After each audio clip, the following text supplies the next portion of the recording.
പൊന്നാനിയിൽ CPIM സ്ഥാനാർത്ഥിയായി പരിഗണിക്കുന്ന MK സക്കീറിനെതിരെ വ്യാപക പ്രതിഷേധം. തീരുമാനത്തിൽ നേതൃത്വം പിൻവാങ്ങണമെന്നും പാർട്ടിക്ക് വേണ്ടി പണിയെടുക്കുന്നവരെ പരിഗണിക്കണമെന്നും ആവശ്യപ്പെട്ട് ഫ്ലെക്സ് ബോർഡുകൾ. TM സിദ്ദിഖിനെ പരിഗണിക്കണമെന്നാണ് ഇടതു ഹാൻഡിലുകളുടെ ആവശ്യം. അതേസമയം പാർട്ടി തീരുമാനമുണ്ടാകും വരെ പ്രവർത്തകർ അനാവശ്യ വിവാദങ്ങളിൽ നിന്നും വിട്ടുനിൽക്കണമെന്ന് TM സിദ്ദിഖ് ആവശ്യപ്പെട്ടു. ശാന്തകുമാർ വള്ളാലത്ത് വിവരങ്ങളുമായിട്ടുണ്ട്. ശാന്തകുമാർ, ഈ P നന്ദകുമാറിന് പകരമാണ് MK സക്കീറിന്റെ പേര് ഉയർന്നു വന്നത്. ഈ പൊന്നാനി നിയോജക മണ്ഡലം കമ്മിറ്റിയിൽ തന്നെ ഇതിനെതിരെ രണ്ടഭിപ്രായം ഉണ്ടായിരുന്നു. എല്ലാ ഈ അവകാശങ്ങൾ അല്ലെങ്കിൽ എല്ലാം ഒരാളിൽ മാത്രം കേന്ദ്രീകരിക്കപ്പെടുന്നു, അല്ലെങ്കിൽ എല്ലാ അധികാരങ്ങളും ഒരാളിലേക്ക് പോകുന്നു എന്നതുമായി ബന്ധപ്പെട്ട് നേരത്തെ അസ്വാരസ്യങ്ങളൊക്കെ ഉണ്ടായിരുന്നത് കുറേയും കൂടിയൊക്കെ പരസ്യ യുദ്ധത്തിലേക്ക് വരികയാണോ ശാന്തകുമാർ?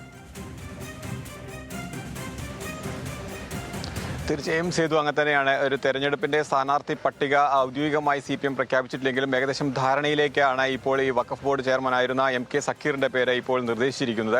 അതാണ് വലിയ പ്രതിഷേധത്തിന് പൊന്നാനിയിൽ ഇപ്പോൾ ഇടം നൽകിയിരിക്കുന്നത്. നമുക്കറിയാം 2021 സമാനമായ രീതിയിൽ ഇത്തരം പ്രതിഷേധങ്ങൾ ബോർഡുകൾ എല്ലാം നമ്മൾ കണ്ടതാണ്. ഈ TM സിദ്ദീഖിനെ സ്ഥാനാർത്ഥിയാക്കണമെന്ന് ആവശ്യപ്പെട്ട് തന്നെയായിരുന്നു അന്നത്തെയും പ്രതിഷേധമുണ്ടായിരുന്നത്. ആ നാട്ടുകാരനാണ്, ജനങ്ങളുമായി ഏറെ അടുപ്പമുള്ള ആളാണ്, ഏറെ ജനകീയനായ ഒരു വ്യക്തിത്വമാണ്, CPMന്റെ പ്രധാനപ്പെട്ട നേതാവാണ് മണ്ഡലത്തിലെ എന്നുള്ളതെല്ലാം ആണ് അന്ന് പ്രധാനമായും ഉന്നയിച്ചിരുന്നത്. സമാനമായ രീതിയിൽ തന്നെയാണ് ഇപ്പോഴും വന്നിരിക്കുന്നത്. MK സക്കീറിനെ ഒരു തരത്തിലും അംഗീകരിക്കാൻ കഴിയില്ല എന്ന വിധത്തിലുള്ള പോസ്റ്ററുകളാണ്. അത് പൊന്നാനി നഗരസഭയിലുണ്ട്, മാറഞ്ചേരിയിലും വെള്ളിയങ്കോട് തുടങ്ങിയ ഇടങ്ങളിലെല്ലാം അത്തരം ഫ്ലക്സ് ബോർഡുകൾ വ്യാപകമായി സ്ഥാപിക്കപ്പെട്ട് കഴിഞ്ഞിട്ടുണ്ട്. ഒപ്പം തന്നെ ഇടത് ഹാൻഡിലുകളിൽ എല്ലാം വ്യാപക പ്രതിഷേധം തന്നെയാണ് ഉയർന്നു വരുന്നത്. അത് ഒരു തരത്തിലും ഇത്തരത്തിലുള്ള ഒരു സ്ഥാനാർത്ഥിയെ അംഗീകരിക്കാൻ കഴിയില്ല. അതായത് ഈ നാടുമായി ബന്ധമില്ലാത്ത, നാടിന് ജനങ്ങളുമായി ഒരു ബന്ധമില്ലാത്ത ഒരാളെ എന്തിനാണ് പൊന്നാനിയിലേക്ക് എത്തിക്കുന്നത് എന്നാണ് പ്രധാനമായും ഉയരുന്ന ചോദ്യം. ഇതൊരു കമ്മ്യൂണിസ്റ്റ് രീതിയല്ല എന്ന് തുടങ്ങിയ അത്തരം വാചകങ്ങളും ഒക്കെ ഉൾപ്പെടുത്തിക്കൊണ്ടുള്ള പ്രചരണ ബോർഡുകളും ഫ്ലക്സ് ബോർഡുകളുമാണ് ഇപ്പോൾ വ്യാപകമായി പൊന്നാനി മണ്ഡലത്തിൽ ഉയർന്നു വന്നിരിക്കുന്നത്. നേരത്തെ 2021 ഉണ്ടായ സമാനമായ സംഭവത്തിന് ശേഷം TM സിദ്ദീഖ് ഉൾപ്പെടെയുള്ളവരെ CPM അച്ചടക്ക നടപടി സ്വീകരിച്ചിരുന്നു. തുടർന്നാണ് കഴിഞ്ഞ സമ്മേളനത്തിലാണ് അദ്ദേഹം ജില്ലാ കമ്മിറ്റിയിലേക്കും തുടർന്ന് ജില്ലാ സെക്രട്ടറിയിലേക്കും ഉൾപ്പെടെ എത്തുകയും ചെയ്തത്.